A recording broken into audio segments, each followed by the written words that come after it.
veterans, do you know how not to get reduced when you file a claim for increase? In today's video, I'm going to give you some strategy and some things to think about before you file a claim for increase and possibly get reduced and lose your VA compensation. Make sure you stick around.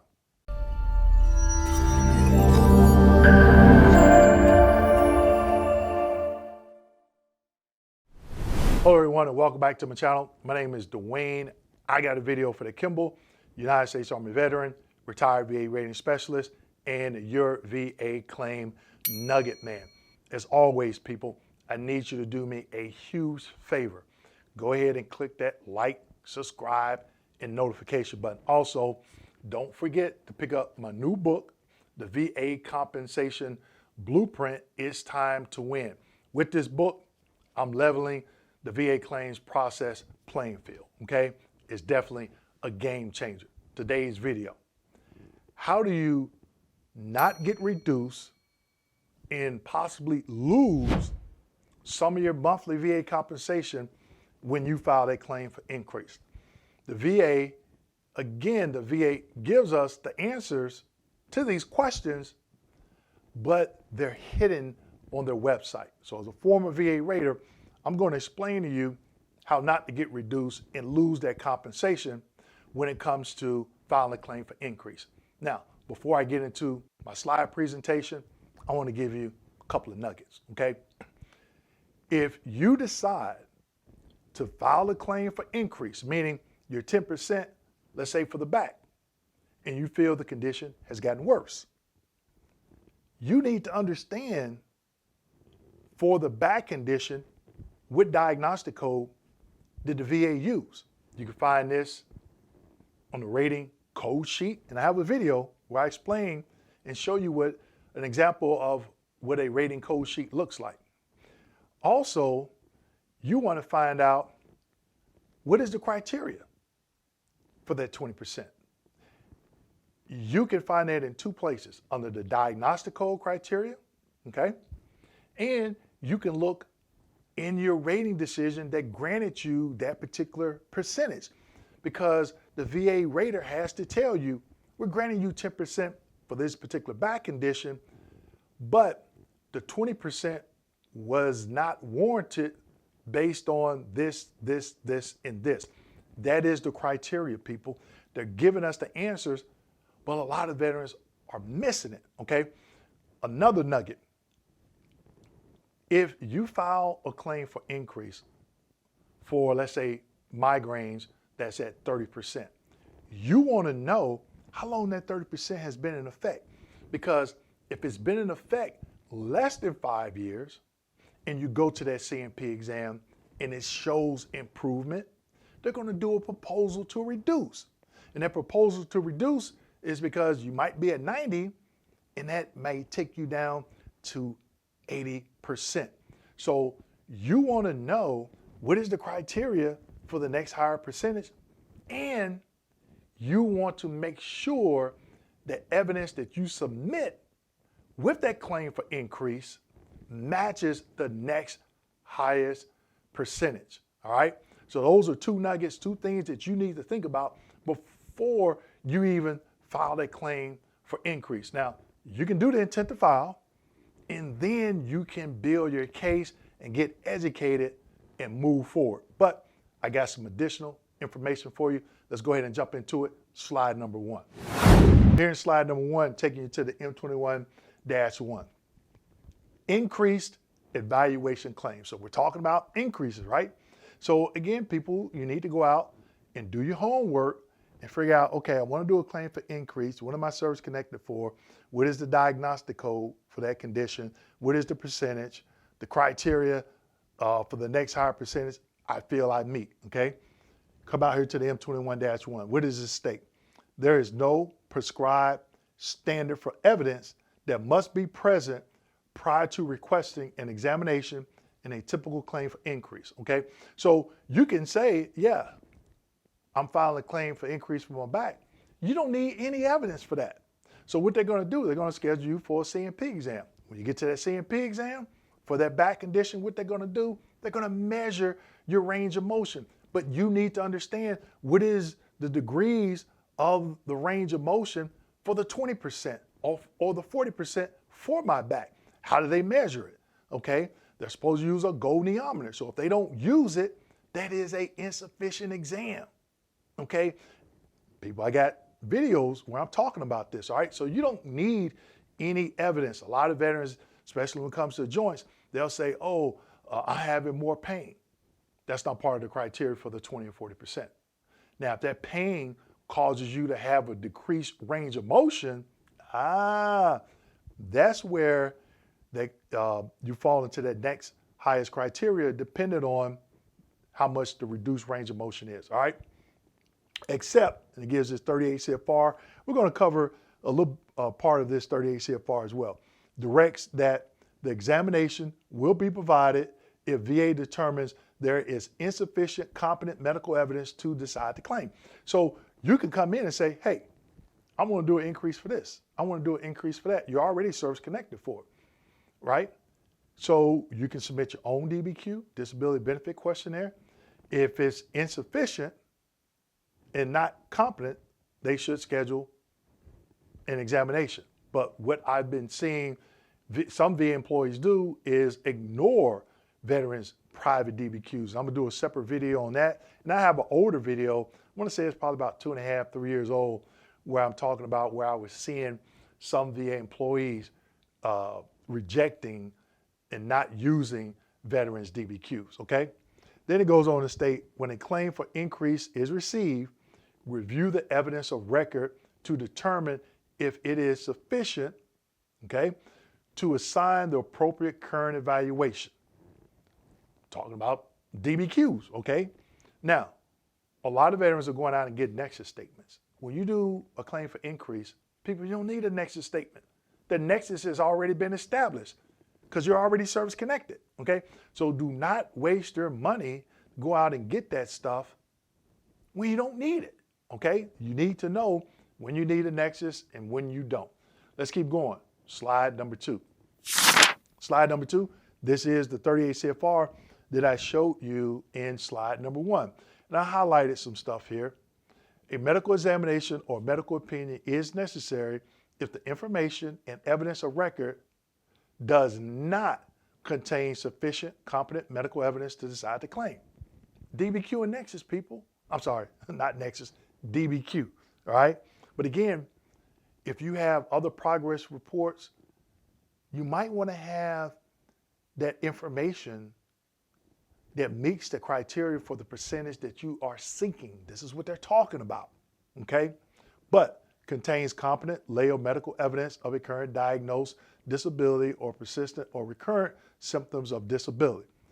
Number C down below indicates that the claimed disability or symptoms may be associated with the established event, injury, or disease in service or with another service-connected disability.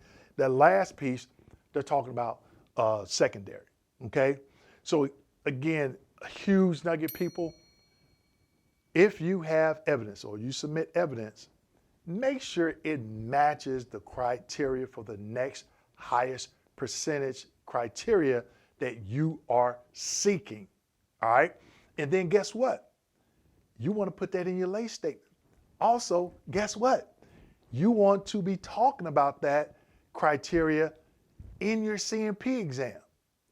I'm gonna throw another one at you. You need to know where you can identify it on the DBQ because the doctor or the examiner should be following that DBQ, all right? Let's keep going. Slide number 3. Here's another M21-1, using medical evidence in lieu of an examination.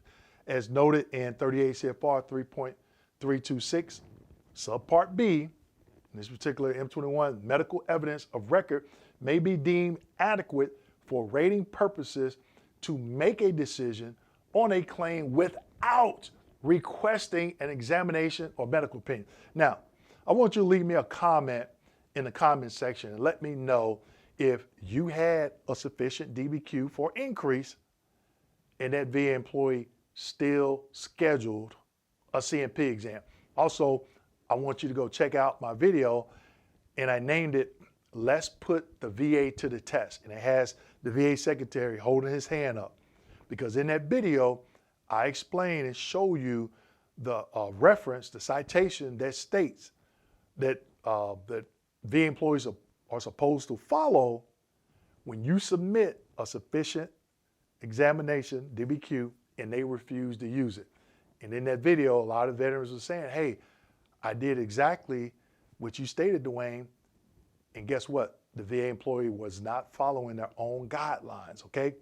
Under the provisions in this 38 USC and 38 CFR, an examination or medical opinion is necessary only if the evidence or record does not contain sufficient medical evidence to make a decision on the claim. Now, when I read it, the veteran submitted that DBQ for increase. I'm looking at it. Yep, it's good to go. Have a VSR market RFD ready for decision, and I go ahead and read it. I'm not wasting the veteran's time. I did not waste the veteran's time by scheduling another CMP exam. Guess what?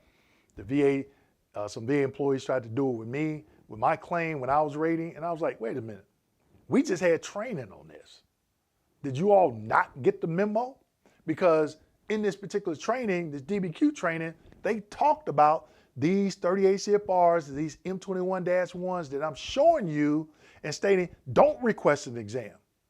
This is how you beat them at this game, people.